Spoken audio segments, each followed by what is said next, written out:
Isothermal compressibility में क्या होगा, फील करना, फिर खुद आंसर पता चल जाएगा।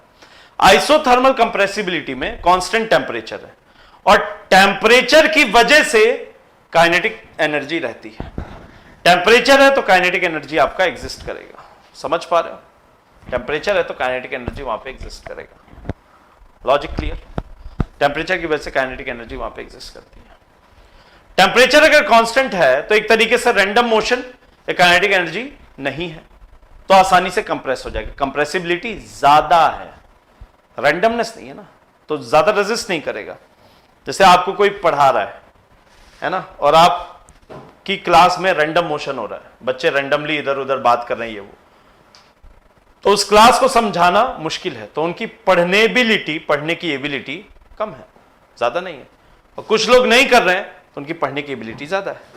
तो वैसे कंप्रेसिबिलिटी की कहानी है।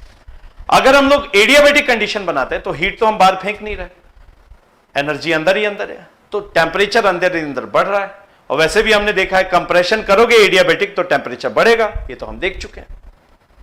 अगर टेम्परेचर बढ़ेगा तो रैंडमनेस बढ़ेगी, तो रैंडमनेस बढ़ेगी तो उसका ओवर, जैसे कंप्रेस कर रहे हो, पिस्टन से कंप्रेस कर दो, तो ओवरऑल आपको ज्यादा कंप्रेशन देना पड़ेगा, क्योंकि रैंडम मोशन उसका कुछ ना कुछ ऐसा है जो कि उस पिस्टन के मोशन को भी रेजिस्ट कर रहा होगा। फील आया इस बात का? तो कंप्रेसिबिलिटी कम हो गई, कंप्रेस होने की एबिलिटी खुद से कम होने की एबिलिटी कम हो गई, है ना, इस रैंडम मोशन की वजह से। समझ गए?